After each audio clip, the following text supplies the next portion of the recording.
Alright, umpisa natin.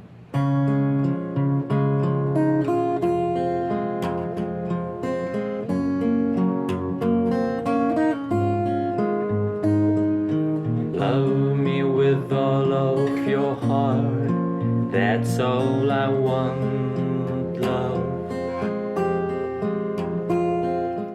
Hello mga kapiyok, isang magandang araw sa inyo. Ang video ito ay plucking tutorial ng isang kanta ni Engelbert Humperdinck. Ang pamagat ay Love Me With All of Your Heart. Actually, meron na akong strumming tutorial ng kantang ito. At meron na rin akong fingerstyle. Kung gusto ninyo ay pakicheck yung link na nasa description ng video ito. Ang original chords ng kanta ay sa C sharp, pero may mga version na sa chord di kinuha. Pero sa tutorial na ito, ang gagamitin natin ay C sharp. So gagamit tayo ng capo sa first fret. At ang chords natin ay umpisa sa chord C. Ang chords ng intro ay C, E minor, F, at saka G.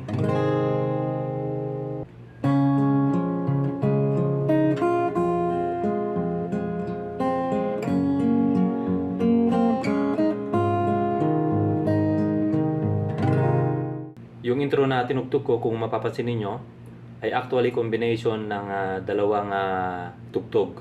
Ang una ay yung general pattern, yung ito. At saka yung melody na nasa ibabaw, yung melody na sumasabay habang ginagawa mo yung plucking pattern. Yung ganito. Ta na na na na ta nan tan tararararan. Ngayon kung pagsasabayin natin yung general pattern at saka yung melody na sumasabay ay ganito.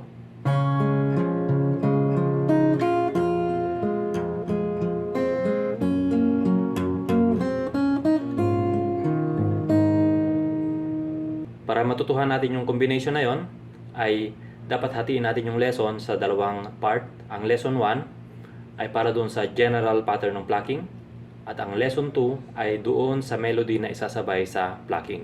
Maraming paraan para i-plucking yung kanta, pero for the sake ng tutorial na ito ay gagamit tayo ng isang uniform na plucking pattern. Ang pattern na gagamitin natin ay bass and second string. Ito ay pareho sa lahat ng chords except sa D minor mamaya. Sa C chord ay ganito lang.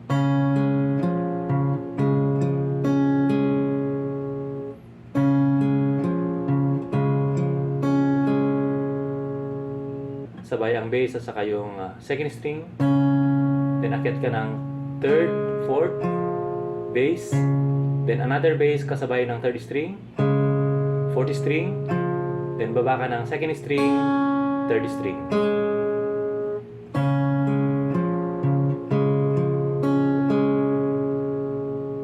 Sa E minor, ganung pattern din.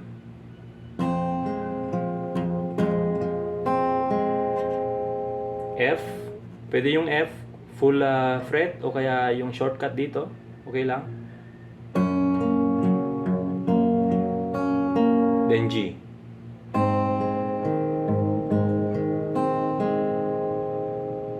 Okay, gawin natin yung intro gamit ang general pattern lang.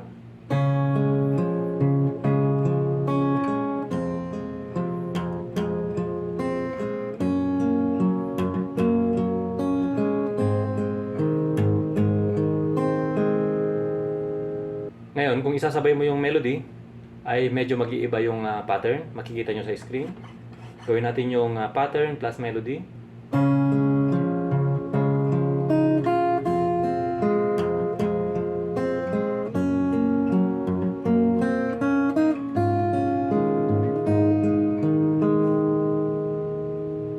Okay, breakdown ng pattern at saka melody sa C chord.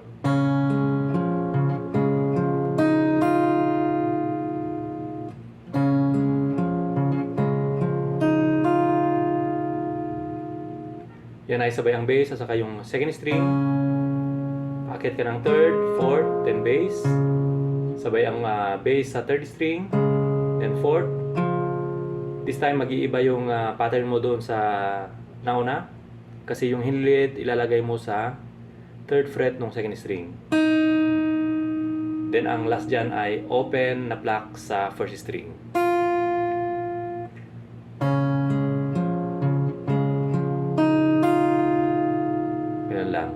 Sa E minor ay ganito naman. Ang pinag-iba lang niyan ay yung unang tatlong bilang. Yan ay sabay yung bass at saka first string na open. Then second, third string, bass. Ulitin ang bass sabay sa third string. Then fourth, second, third.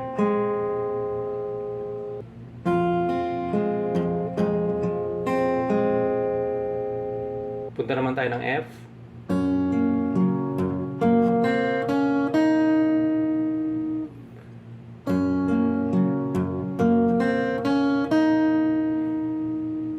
Yan ay sabay yung bass sa second string, first fret, akit ng second string, third string, then isang bass, another bass sabay sa third string,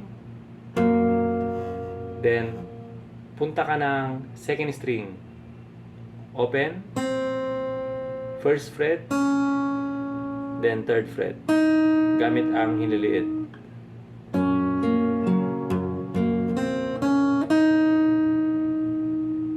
Then dito sa last chord ay C over G at saka G. Over G yan kasi yung bass mo ng C ay sa bass ng G. Mula sa F, C over G, ilagay mo yung ring finger doon sa bass ng G. Huwag mong aalisin yung first fret nung hintuturo. Galing sa F yan. Baliganyan yan ang maging kalabasan. C over G. Ang gawin mo ay ganito.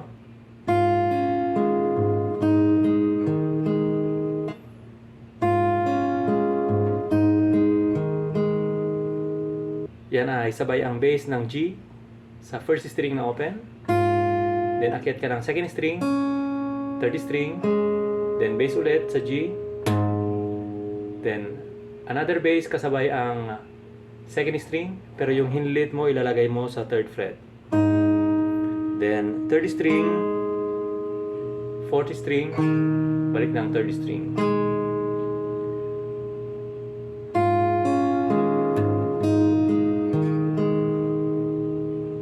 Mula sa F,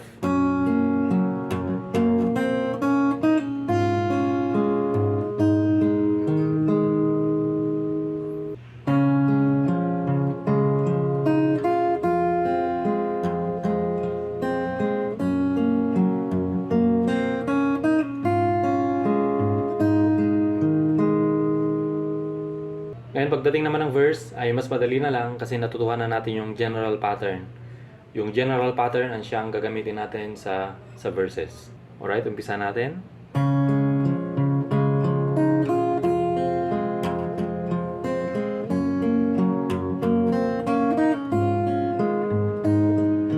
Love me with all of your heart, that's all I want, love. Love me with all of your heart, or not at all. Just promise me this, that you'll give me all your kisses every winter, every summer, every fall. Gaya ng nasabi ko na, ang pattern dyan ay paulit-ulit lang. Except doon sa ibang may mga pasabit, gaya ng sa E minor. Balikan natin yung dalawang magkasunod sa E minor. Love me with all of your heart, that's all I want, love.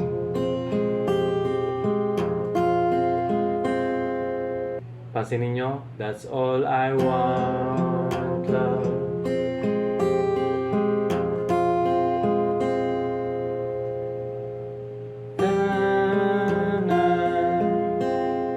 Yan ay optional lang naman kung gusto niyo. Kaya inilagay ko yung pattern dyan. Pero kung gusto niyo i-maintain yung general pattern, ay gayahin niyo lang yung unang E minor. Then pagdating ng C chord, bago papasok ng second part ng verse. Love me with all of your heart, or not at all.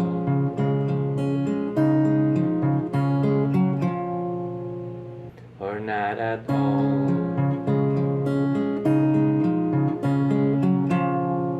Yun ay ay bago papasok sa pangalawang part ng verse. Or not at all. Just promise me this. Just promise me this. That you give me all your kisses. Every winter, every summer, every fall. Yung pattern ay the same lang except sa D minor, kasi sa D minor bababa ka lang naman ng strings.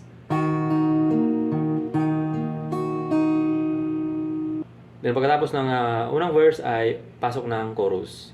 Ulitin natin mula sa last part ng unang verse papunta ang chorus. Every winter, every summer, every fall. When we are far apart, oh, when you're near me, love me with all of your heart, as I love you. Don't give me your love for a moment or an hour. Love me always as you've loved me from the start, with every beat of your heart. Yung pattern ng chorus ay pareho lang din dun sa verse, kaya madali lang. Then pagkatapos ng chorus ay punta siya ng instrumental. Yung instrumental ay melody ng unang verse. From the start, with every beat of your heart.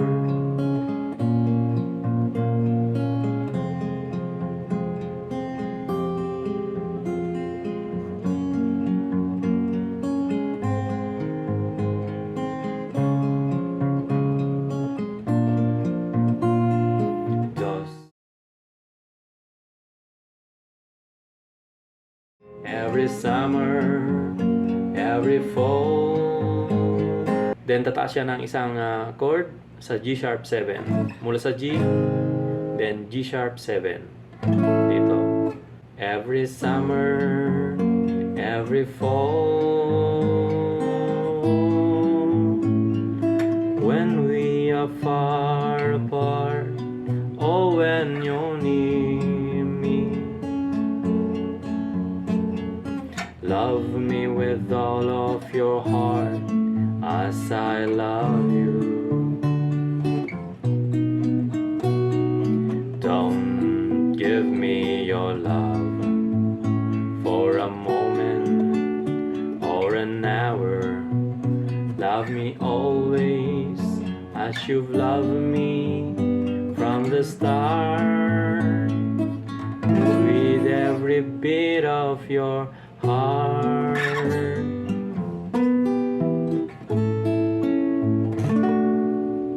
So ayun na nga po yung plucking tutorial nung kanta ni Engelbert. Sana nagustuhan ho ninyo. Sa mga hindi pa subscribe sa aking channel ay please subscribe, then click the notification bell para notified kayo sa mga next upload ko. Maraming salamat.